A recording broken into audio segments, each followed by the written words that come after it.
d4, e5. Mm-hmm. And here there was the pause. Go ahead, go for it. Well, I was sitting here and I was asking you, Watching. Yasser, like, I saw Magnus looking at his pieces and I was like, oh no, Yasser, is it really gonna happen? Is he gonna go knight f6? And I was like, Yasser, it's gonna happen. Knight f6 is about to be played. You're like, I'm not sure. I'm not sure. And then suddenly g6 appeared, right? Right. And I'm a very happy guy now because anything but Berlin, Right. To begin, is a good thing. Now g6 is actually a line that I have faced as white, but also analyzed a little bit for black.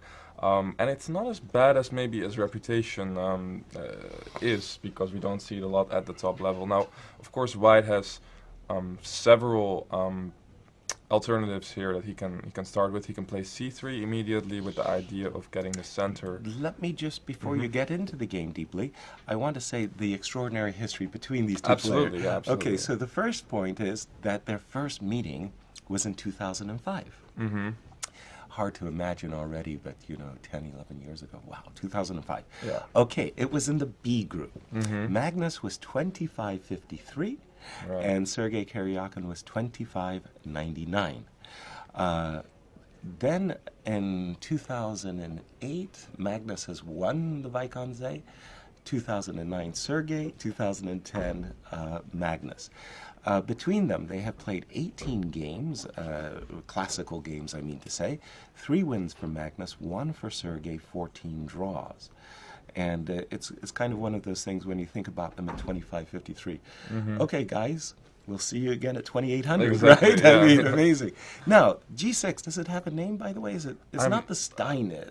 I don't think it has a name. It's kind of a hybrid of several systems, right? Right. It can fall back into the systems that you mentioned, but I don't actually know if this one has a name of itself. Yet. It may transpose into something. but- Exactly. and you were saying that white has several approaches. Yeah, there are a couple of very interesting details in this line. Now, first of all, the most safe line, funnily enough, is this move d4. Okay. When black should probably capture on d4. Okay. And now white has this move bishop to g5. Mm-hmm.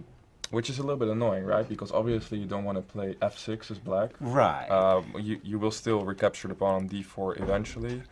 And Magnus has played something like this before, but I think normally he plays it through the move order of a6, bishop a4, d6. Something that he has tried before, I believe. Okay. g6 he has also played before against Nakamura, I believe. So he has tried this before. As I was saying, d4, e takes d4, bishop g5 is one of the lines that I would say white goes for most often, and black goes bishop to e7 here, which Right. looks a little bit strange, right? Because we're developing the bishop to e7 rather than Right. g7. White normally takes on e7 now. Mm-hmm. Black goes queen takes, and obviously the pawn on e4 is hanging now, so we can't easily recapture on d4. And here white takes on c6, defending that pawn. Mm-hmm. Black recaptures and white plays queen takes d4, and as we can see, white has the slightly better pawn structure, having the majority on the queen side, on the king side, and black has to play with this double pawn. Normally, black follows up with knight f6, white goes something like knight c3, and black goes, let's say, bishop d7 and long castle. And actually, a pretty positional game is ahead of black and both white here. And this is a very safe option, I would say, for white. This is not the most exciting line here, and I think Sergey might be thinking about which line he wants to choose, because this is really his safe bet. As you can see, most people prefer white slightly. I think bishop g4 is one of the main moves here. As well, yeah.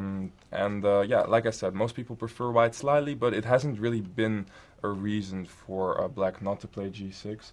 Of course, the more challenging continuation is either short castle in c3 or c3 immediately.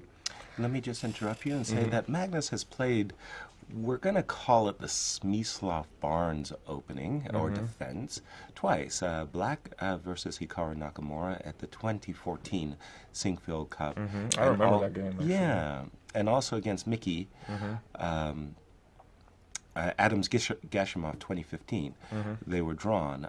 Blitz games also, 2 Blitz games between Giri and Anand. And Sergey Karjakin hasn't faced it in the last few years. So g6, and Sergey, after some puzzling, actually went for the c3. Yeah, I think he castled first. Pardon me, castles first. Which is Bishop. normal. Bishop g7 and now c3.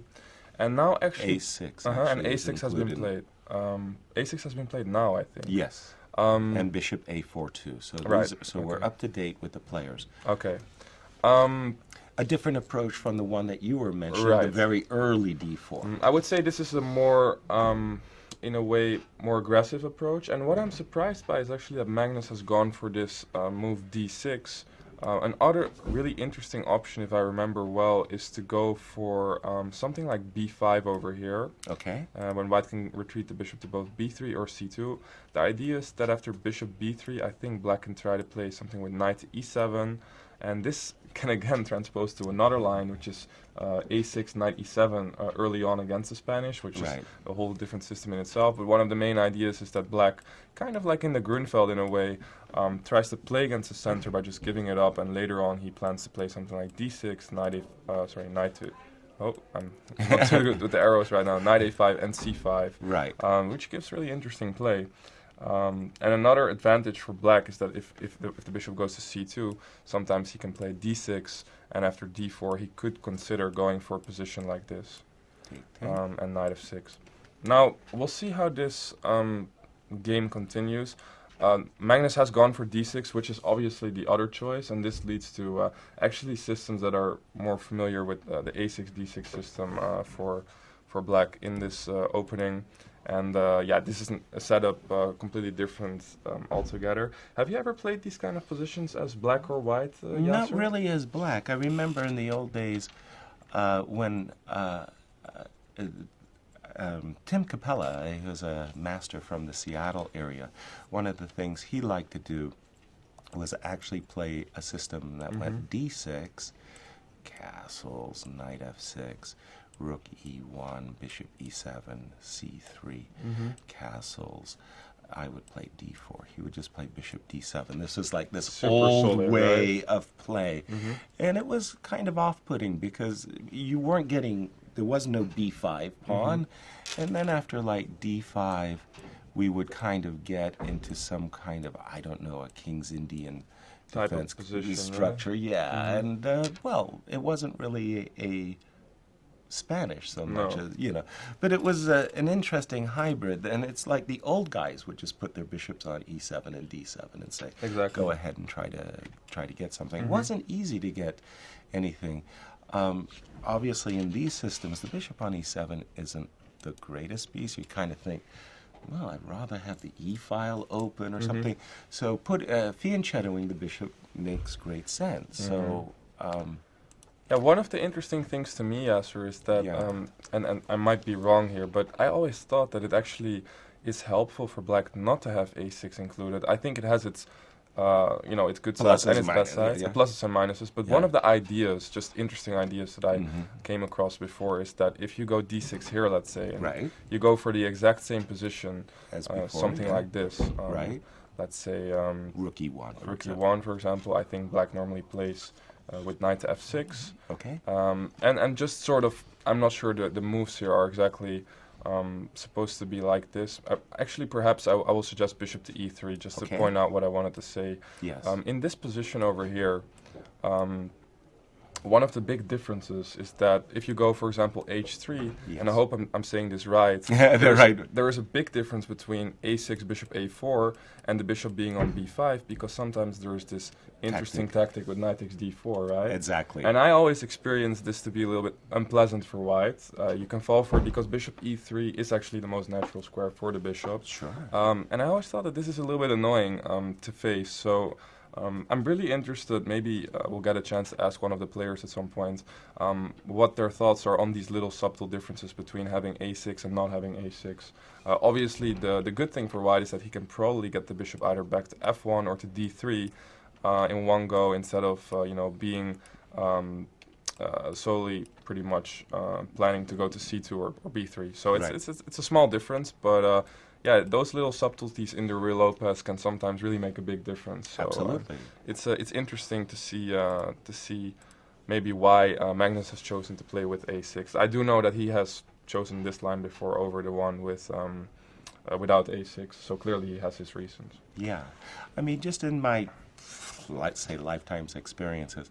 I always liked, however, when my opponents played bishop g5, I liked playing h6. I liked bishop h4. I've always liked the inclusion of touching the bishop in, somehow. So, but you're right.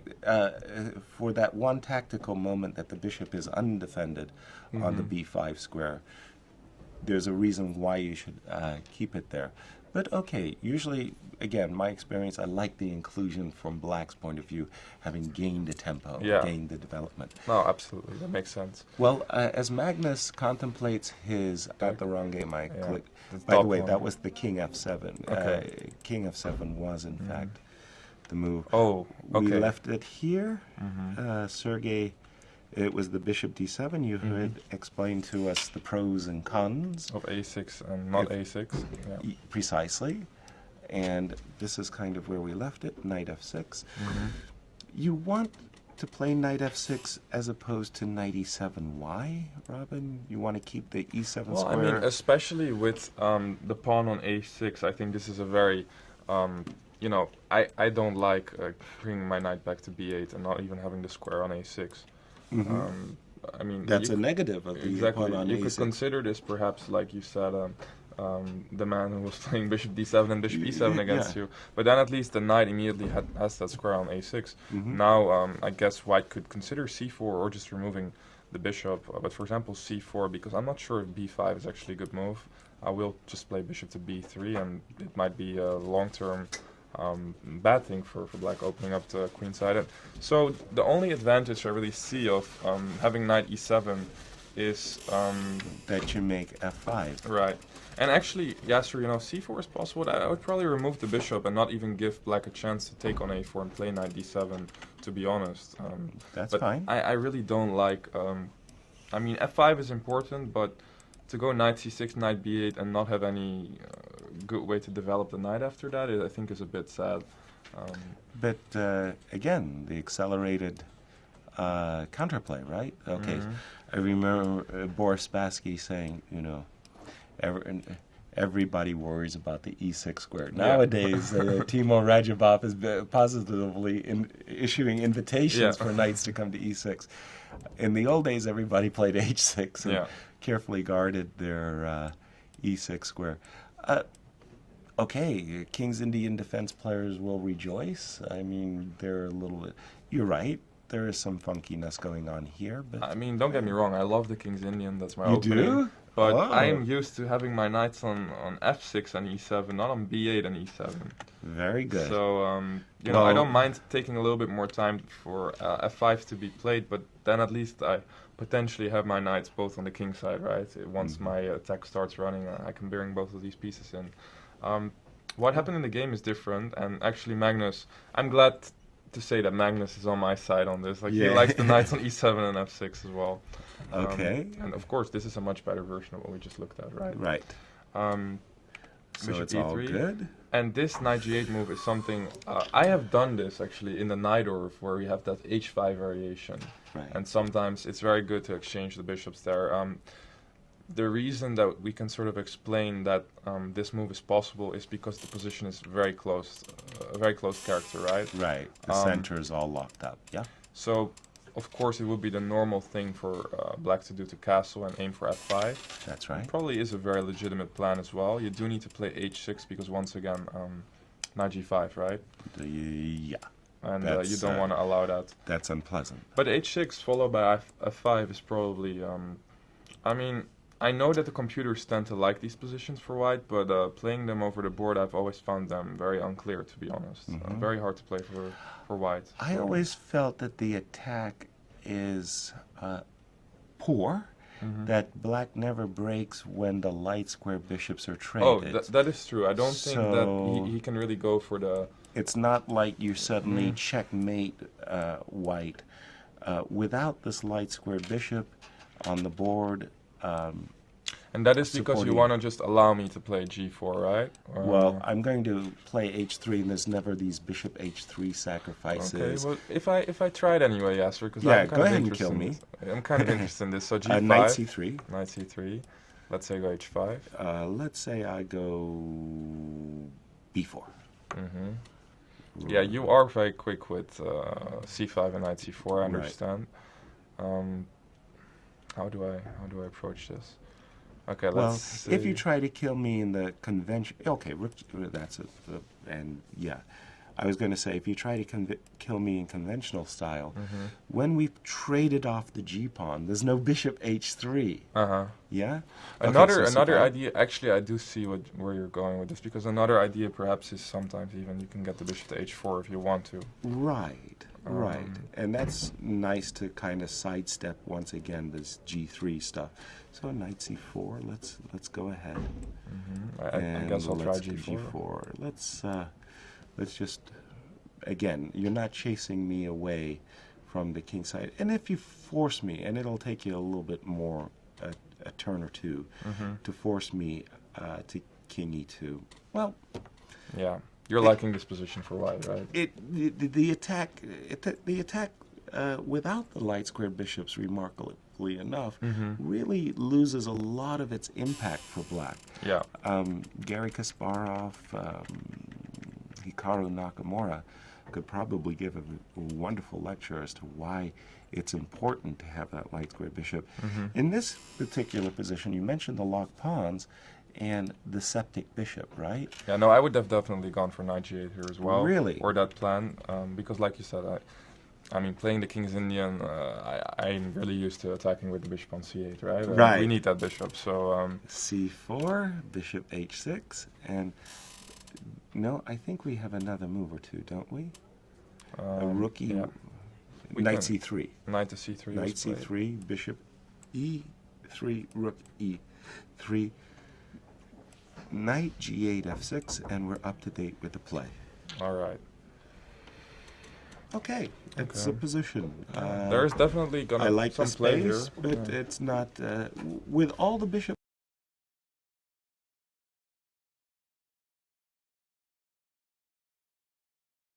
A position. There's definitely gonna I like some the play here. space, but it's not with all the bishops off the board.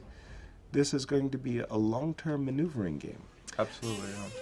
All right, we have a Facebook post on Magnus Carlsen visiting the top soccer match of yesterday of Ajax versus Vitesse. It was a funny match that ended 1-0. 28 seconds was the goal.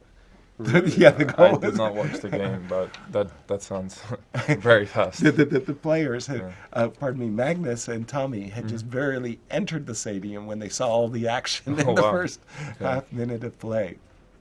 Okay. And then, okay. And today, we just heard that Joel Veldman from Ajax is actually in Wijk aan Zee to follow Magnus's game. So and he's the other captain games, of the obviously, team. captain of the team. So we have some very good football players around. Very, very nice. Shall we return to the game of the other co-leader, Magnus Carlsen? Like we said, we expected after we saw this move, knight g8, that because of the closed nature of position, we expected a lot of maneuvering. From White's point of view, he's not unhappy because No, it's very he's, easy to see that he has a clear single goal, which is one day to get in this freeing break, and Black is a long, long way from making this f5 an effective counter. So in fact, Magnus opened up the A file. Usually that's a prelude to Black trying to double and force the trade. Perhaps some funny business with There- A3. There's as you know, as a King's Indian defense player, you understand that the drawback, and it can be very considerable. Yeah, that the knight to knight B5, is yeah. on b5 can be very annoying piece. No, I must say, Asher, that as a King's Indian player, especially when you see knight b6 being played, which I don't think this is a good Doesn't sign for Black. This is not a good sign for fit. Black. White is really having a very pleasant advantage here. Now, of course, it's not to the extent where I think Magnus is going to lose or anything like that, but he's not happy with the outcome of this opening. I No. think we can safely conclude that. That's for sure. And having said all of that, let's see if we can't continue the play. Knight b5 looks, to my eyes, optically quite good. As on a good day, if I get to play c5 and knight c4, I can really start to. Could it be? I mean, it's a bit hard to really understand, but maybe queen d7 is an idea. I mean, it looks very anti-positional. I just I thought that you mentioned just one. go. Yeah. You don't want to necessarily see this pawn either with the rook. Pardon me, maybe with the rook. Maybe with the rook. Yeah, Maybe with the rook, but either way, it's not what black's saying. you're not agreeable. Pardon me. Queen d7. Okay, so we understand. You've got ideas. I've got ideas too. Well, this would be the moment I would like to play rook to a2. Rook to a2. That's an annoying move. Typical of King's Indian defense play. Tricky players. Okay, so let's see how it would go. c5. I mean, not backing down. Well, I might be able to play. No, knight takes d5 would be too much, I imagine. Knight takes d5, e takes d5, knight takes d5. I would like to somehow get a bunch of pawns and then play, maybe get rook takes d2 in. But seeing knight c3 here, perhaps. Kind of Perhaps it turns just the doesn't work, tables. right? Yeah, knight c3 is a very annoying move. Yeah, this doesn't seem to work. This isn't a piece sacrifice so in the offing. There's a lot of tricky moves here, but there's not really one that Stands out. I'm very happy about for the moment. Like I could go knight c8, knight c8, knight a4, but okay, let's say knight to a4 looks like a tricky move, but I'm very afraid of c6 at some point. Maybe not immediately. Definitely. c6 is in the air. Yeah, I mean, if my tricks are not working, then the position is very likely bad for. Yeah, true. And also, this might be also. Well, tactically, we're both riding a little bit a tiger here. I mean, this might be just simply very good for one of the two players, but these are lines that you have to consider. There might be with rook takes d2 still, but it doesn't feel. Especially your move c6. I like it's kind of cutting out a lot of the tactics related to attacking the knight on b5. I mean, of course, it's still the question if black can sort of hold on tactically, but. When you start playing in the King's Indian structures, on the queen side is black, and white is advancing there as well. He's also playing there. I think it's sort of easy to generalize that it's white who tends to be better, just because of the space advantage. And precisely, the idea is that the queen side, quote, belongs to white, and it's his theater battle. And conversely, your counter chances are on the king side. So the generalization, which I think is fairly okay, is that when all the play goes queenside, the space is better for white. Having said that, I have actually seen some games where I remember there was a great game, Korchnoi Kasparov Barcelona GMA World Cup, where Gary won the game actually on the queen side, which was really a remarkable shift. I've seen not just Wesley So, but quite a number of grandmasters just doing pawn sacrifices. They're accelerating. Knight to b5, right? Yeah, they accelerate this kind of sacrifice, and they do quite well with this. So we can imagine queen d7, for example. So this is a little bit different from a game I'm just going to put a move on the board, okay? So I've sacrificed a pawn, but these double pawns versus this protected pass pawn in the center. It's very clear that white's better there. Exactly. So also, there's only one break, c4, c5, and it's on white's side of the table, and if he can get it in a nice way, and by the way, Sergey didn't play. Sergey went for h3, yeah. h2, h3. It's that's a bit soft. of a quiet move. It's a bit soft, yeah, it's true. I mean, knight b5, like you said, or perhaps even c5, knight b5, interesting idea, was really most direct putting Magnus to really questioning Magnus's To the position. test, Yeah, yeah. putting it to the test. So H3 is kind of saying, well, I think I'm better regardless of what's going to happen. I always have a useful move. Yeah. I no more back rank mates. I make Luft And I think Magnus went rook f to c8, which rather quickly, by the way. yeah, I'm guessing he looks at this move as a kind of a useful move in general. As we saw, very often the c-pawn can be, well, it is a very serious target, especially after knight b5. Right. And perhaps he is thinking about playing c6 or c5 in some cases. Himself, yes. Yeah. So I'm not a fan at all of h3. I think that Sometimes when you miss your chance against Magnus, well, not you sometimes. get one time. you get a turn. Yeah. You know, to like King Loke. He had a turn, and well, h3 is going to be a controversial move. I would have been, I would have been much more excited About c5. Yeah. about c5. Yes, there's something about that move that that I find compelling. Again, can we just have another quick glance at it? I will take it. That's for Sure. sure. Moving the b5. knight really. C5, C4. I like c4. Yeah, I mean, if You that like works c4. tactically, then. But I don't think it does because again, you have this rook b3 idea, from what I can see. Because queen takes b4. I mean, I thought rook b3 looks very good, but And actually, yeah, this is I made not looking good. no. This is not what I would suggest for the world champion. So, Keen Wheeler, Magnus Carlsen, Yeah. Norwegian truck.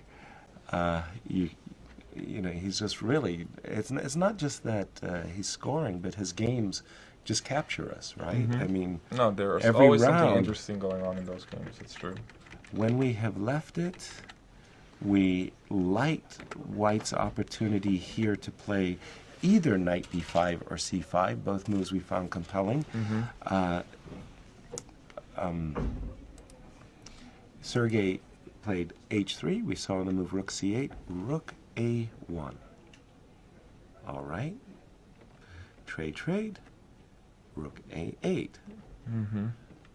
Queen e8. I'm not loving White's play, Yasser. I really feel like he's not going in the right direction. Also, exchanging pieces makes c5 a bit less scary, in my opinion. Right. Because what we saw with all these, with both rooks on the board, especially is that not only is c5 just a dangerous breakthrough, but also black's pieces start lacking squares, Space, right? yeah, Lacking space. right, yeah. And I mean, if you start exchanging, and I also see knight a4 as a potential exchange, for example. I feel like black is, you know, The worst is behind yeah, him. You know, definitely, definitely. There's no longer a storm hanging over his head. Queen c2. Okay, having said all that, still c5 is on the table. Yeah. c6. King h. Okay, Another move this- like h3 that kind of has us scratching our heads. May I Well, ask the salient question? Yes. Indeed. Why did he refrain from c5? You have to take it, I assume. Or take on d5. What? Take on d5 and d4. Oh, pardon me. That is a very, very good answer. What? Am I right? I take... d4. Oh no, d2 is hanging. Oh no. Yes, it's just working for black. Although, is this position fine or is it not? If there was a king on b8, it would not be fine. No. Yeah. Okay. We went too fast. We went very fast because there was also, of course, we can take on c5 first, for example. Right. That's probably a far superior choice. Okay. Takes. Yeah.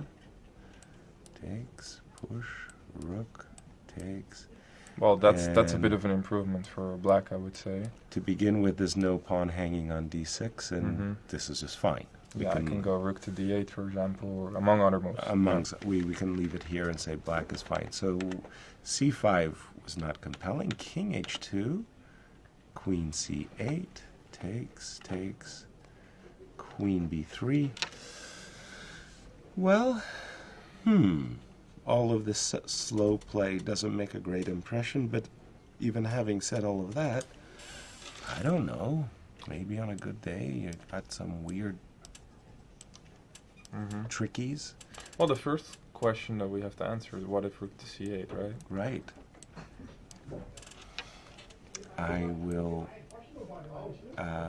If I started going for the exchanges here with knight takes c4. Oh dear, Rook to c3, actually... I was playing for knight a7. I thought knight takes... you're very trickery. I'm a bad man. I'm a bad man. Okay, well, show them how you tricked me. Exactly, I sure will. And, oops, I managed to pick up an exchange. Okay, so actually that sort of leaves rook c8 to be undesired, pretty much. Right. Undesirable. And what has happened, in fact, funny move. White plays king h2. Black plays rook a1. Yeah. Like, it's sort of like, I insist on giving you a check. Well, actually, still, I'm liking White's position. I think White is still on the better side of things.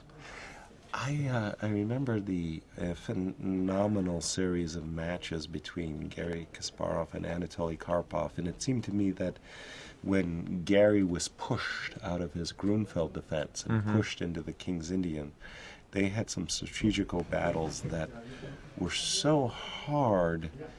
There was no computer, so hard to analyze.